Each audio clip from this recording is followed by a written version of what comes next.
She was a farmer's daughter, dirt beneath her nails, hay in her hair but pride in her eyes. She was poor but not weak. When a wealthy man tried to take her as his own, she did the unthinkable. She said no. In the silence that followed, the world showed her just how dangerous that word could be. What happened next was not a tale of justice but of cruelty, buried in court records and forgotten by time, and repeated again and again across the medieval world.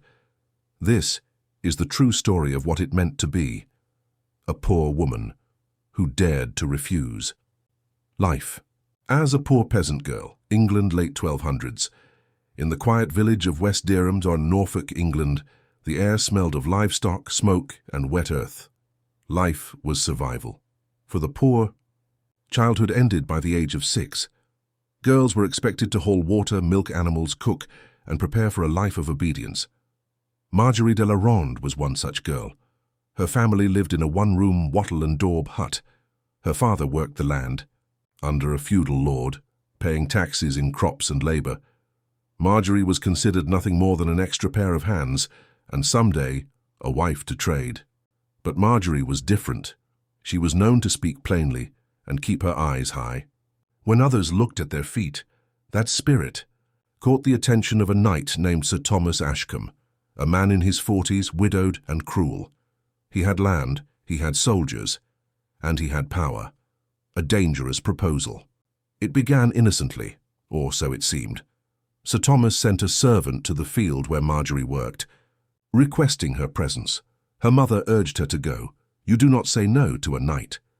Inside the manor hall, Sir Thomas offered her bread, fruit, and a seat beside him. She stood. He smiled. I've seen how you work, he said. You are strong and fair. I would make you mine. She didn't speak. You'll live here. Wear clean clothes. Your family will never go hungry again. Then he reached for her hand. And Margery did the one thing no peasant girl was ever supposed to do. She pulled away.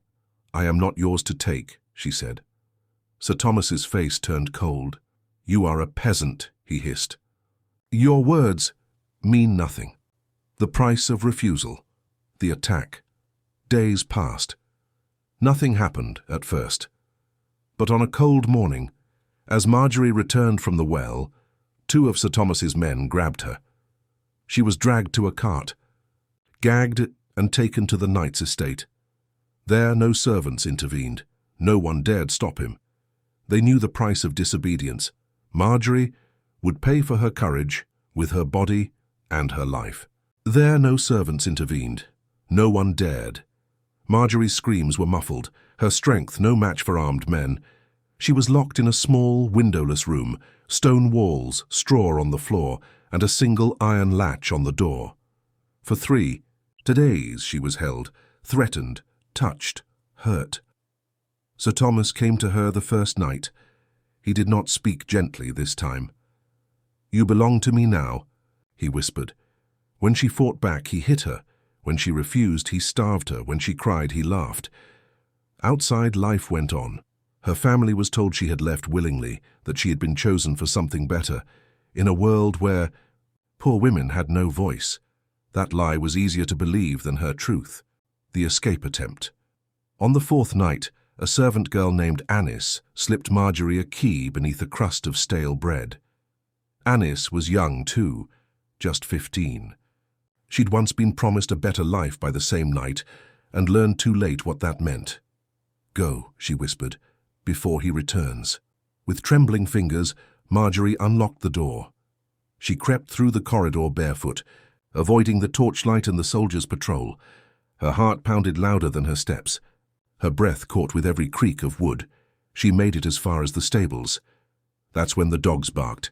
That's when the guards came running. That's when Sir Thomas himself stepped from the shadows, sword in hand. You would flee what I have given you, he snarled. And this time, he didn't bother taking her back inside. The body in the field. The next morning, a shepherd found her. She lay in the frost-kissed grass at the edge of the woods, her shift torn, her hands bruised, her mouth open as if still trying to scream. The village priest claimed it was wolves. The manor claimed she had run away in disgrace. No one said her name in public after that. Her mother wept alone. Her father worked the fields in silence. Sir Thomas faced no trial. He continued to ride through the village on his fine horse, tipping his hat to maidens too afraid to meet his eye. Margery's grave was unmarked. Just another poor girl. Just another story no one wrote down. A common fate, not a rare one. Margery was not the only one. In medieval England and across Europe, poor women were preyed upon by men of power with near total impunity. Knights, lords, even clergy. Refusal was seen as rebellion, and rebellion from a peasant woman was unforgivable. Records from the late 13th century show hundreds of complaints from women who were assaulted, kidnapped, or forced into concubinage. But the number of convictions? Almost none. The law belonged to the rich, the church protected the noble, and the peasants. They prayed for survival, remembering her name. Today we remember Margery not because a historian wrote a book about her, but because one line was found in a court roll in Norfolk. It read, "Margery de la Ronde was taken against her will by Sir Thomas Ashcombe and died thereafter." No punishment followed, but her name survived. That is rare. Most women like her were never even given that much, and so we speak it now, not to glorify her death, but to honor her defiance. She said no and paid with her life. But through her story whispered from parchment and dust, and she is heard. At last, a new village, a new name, France, early 1300s. Far from Norfolk, across the Channel in southern France, nestled among vineyards and crumbling churches, was a village called Saint-Andrieu. Life there was no gentler. The poor toiled under feudal lords. Hunger was common. Disease was everywhere. And women, especially peasant women, were little more than property. Isabeau Martin was 17. She lived with her grandmother in a stone cottage on the outskirts of the village. Her parents had died of fever when she was young. Isabel was known for her quiet strength and a face that turned heads, but she had no dowry, no brothers, no protector. And when the local bailiff, Henri Dumont, set his sights on her, she had no defense. The threat behind the smile. Henri was no noble, but he held power. He collected taxes, enforced fines, and answered only to the lord of the manor. He was married with children, and yet he began appearing near Isabeau's cottage, leaving coins on her doorstep, offering flour and firewood. And then one evening, standing just inside her doorway, he said it plainly, "You will be mine, quietly. No one will need to know." Isabeau stood frozen. She shook her head. "No," she whispered. Henri smiled. But his eyes were not kind. "You don't say no to the hand that feeds this village." Then he left, and she knew he would return. Public shame, the turning of the village.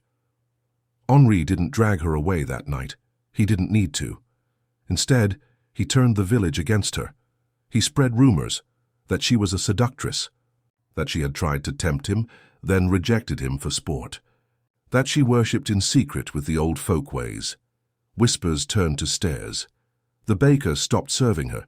The priest hesitated before blessing her. Children were told not to play near her home. Her grandmother was spat on in the market. And, all the while, Henri waited. For hunger, for cold, for fear to break her will. But Isabeau did not bend. The final accusation, witchcraft. In the summer of 1306, a piglet was found dead near the manor house. Its body marked with strange cuts. Henri declared it a sign. He pointed to Isabeau. "She cursed the beast," he said. "She cursed me when I refused her." It was all the excuse the villagers needed. Witchcraft, the accusation no poor woman could survive. She was dragged from her home, her face beaten, her wrists bound with rope and holy salt. The priest recited scripture. The village watched in silence.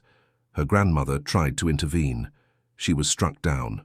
Trial and fire. There was no real trial. Just questions. Do you consort with spirits? Did you touch the pig? Did you curse the bailiff? She answered no to everyone. It didn't matter. The sentence was passed. She was to be purified by flame. They tied her to a wooden stake in the village square, the same square where she had once sold herbs and bread. Rain threatened to fall that day, but it didn't. The fire took her before sunset. After the ashes, no one marked her grave, no one said her name in church. Henri Dumont continued his work. He died years later, respected and well-fed, but in a dusty ledger buried in the archives of Saint-Andrieux. One line survives: Isabeau Martin burned by order of bailiff for the sin of maleficium. Maleficium, the crime of causing harm through sorcery. But what was her real crime? Refusing a powerful man. The echoes of silence. Isabeau's story is not just about fire and injustice. It's about fear, about how easily a woman could be branded, blamed, and burned. It's about a time when to say no was more dangerous than any curse, and it's about today. Because stories like hers remind us that silence was never truly consent, and obedience was not always a choice. Her name was Isabeau Martin. She said no, and the world answered with fire. But her voice did not vanish in smoke. It's here, on this page, in this voice, in this moment, where we remember her, and we say her name, so she is never forgotten again.